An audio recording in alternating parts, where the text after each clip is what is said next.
Sveti Ciprijan je rekao zanimljivu misao, poštovani slušatelju.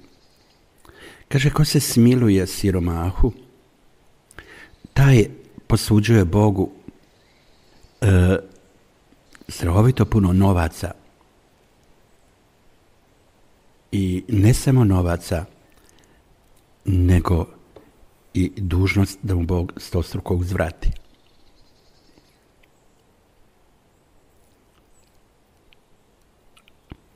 Siromasi su ljudi koji imaju potrebu od tebe nešto tražiti. Sjeti se djeteta da ono bez majke ne može baš ništa sebi učiniti. Dijete je totalno ovisno o majci i o njezinoj brizi za njega. Dijete ne može ni ustati iz krevetića, niti se nahraniti, niti oprati, niti može se očistiti. Ne može baš ništa bez majke. Majka je dakle sve ono što dijete treba da bi odraslo, postalo veliko.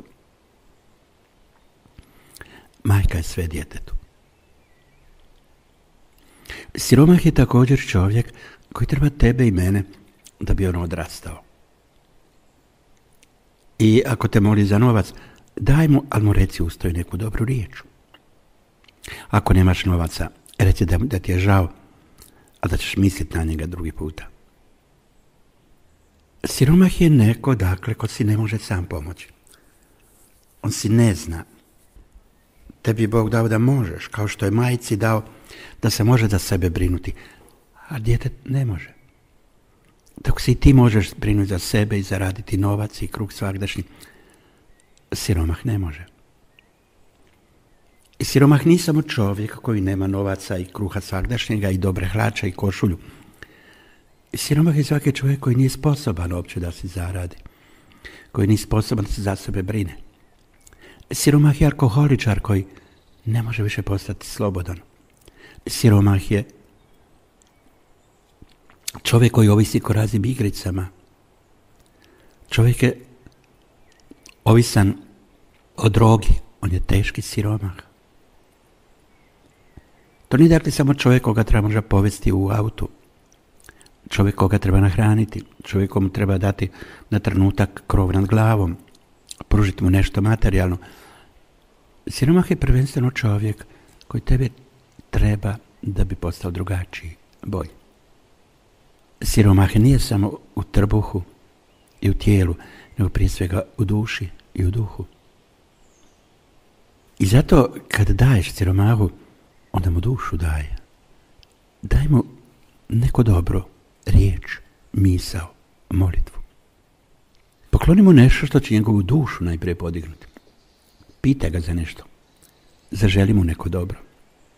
Pokaži da ga poštuješ i cijeniš. Da ga ne osuđuješ.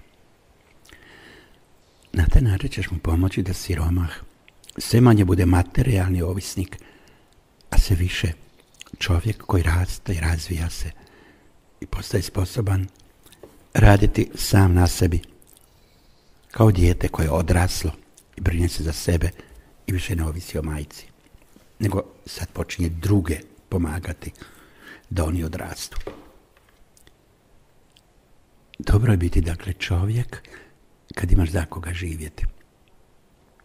Jer čovjek može bez svega, ali bez čovjeka i ljudi ne može. Svega se možeš odreći, ali ljudi ne. Ljudi su ti put u nebo. I dok činiš dobro ljudima, ti si dobar i sigurno dolaziš u nebo. I kad činiš zlo ljudima, ti si zao, razaraš sebe i ljude. I ti stvaraš pakao u sebi. Ljudi su ti put u nebo. Ili ako ih ne poštuješ, oni su ti put u pakao. Ne možeš bez ljudi. Možeš pokušati otići u neku osamu, ali tamo ćeš biti opet s ljudima, mislit ćeš na njih. Tražit ćeš ih. Zaželjet ćeš biti s njima. Neko će doći na razgovor s tobom. Ili jednostavno ćeš se sjećati da si od ljudi došao. Od roditelja, s braćom i sestrama si živio. Sa drugim ljudima radio, išao u školu.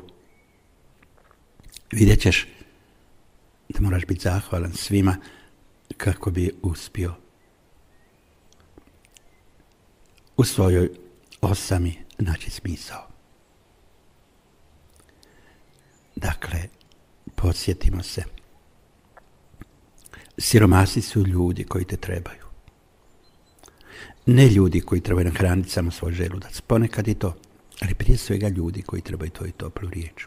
Tvoj dobar pogled. Tvoj sućut i tvoju ljubav. Što god si od toga dao, ti si dobio neizmjerno puno više. Ti si dobio ne samo pred Bogom, dakle to da ti uzvrati, nego ti si Bogu dao kamatima. I Bog će ti u kamatima uzvratiti, kaže sveti Ciprijan. Jednom starom katekizmu piše: moliti je dobro, ali samo tada ako dobro moliš. Moliti. Jedni ne žele moliti, drugi puno mole. Jedni mole druge: daj moli za mene. Drugi vrlo rado kažu: ja ću moliti za tebe.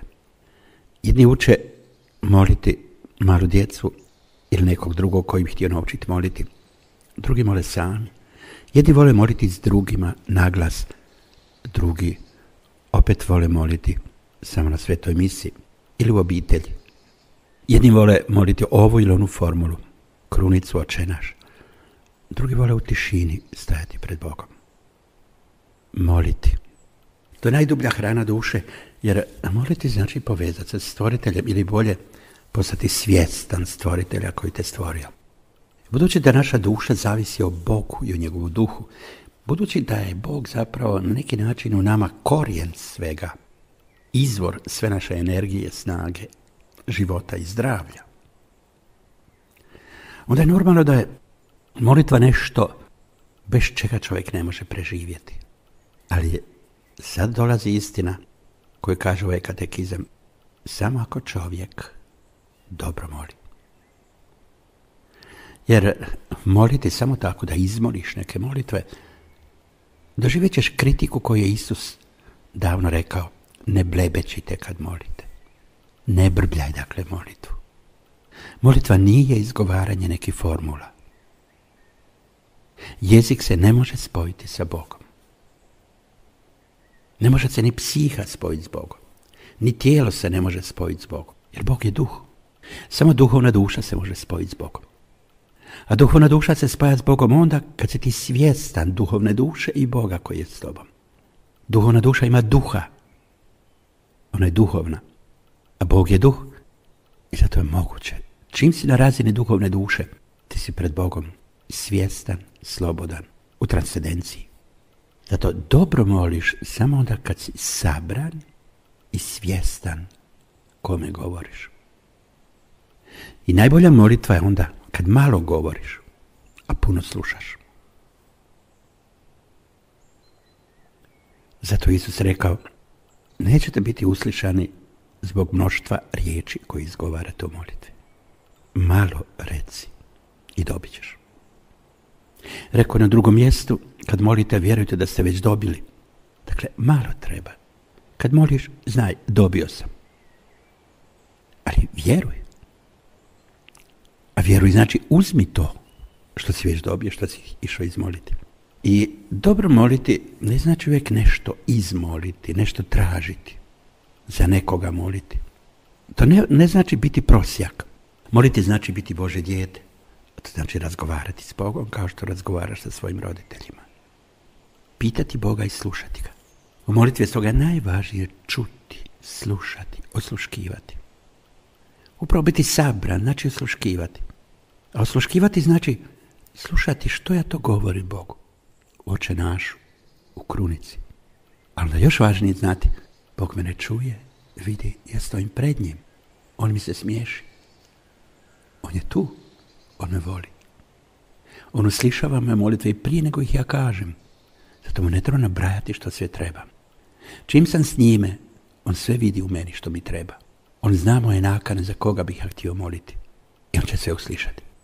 Prema tome u molitvi nije važno da stalno moliš, govoriš. I za nekoga stalno spominješ. nego najvažnije u molitvi. I tad dobro moliš. Kad si spojen s Bogom, kad si svjestan Bog me gleda i svjestan riječi koje mu govoriš i kad znaš zašutjeti i slušati dok ne čuješ u svojoj duši, a šta tebi Bog govori. Kako je bilo dobro početi dobro moliti, poštovani slušatelju.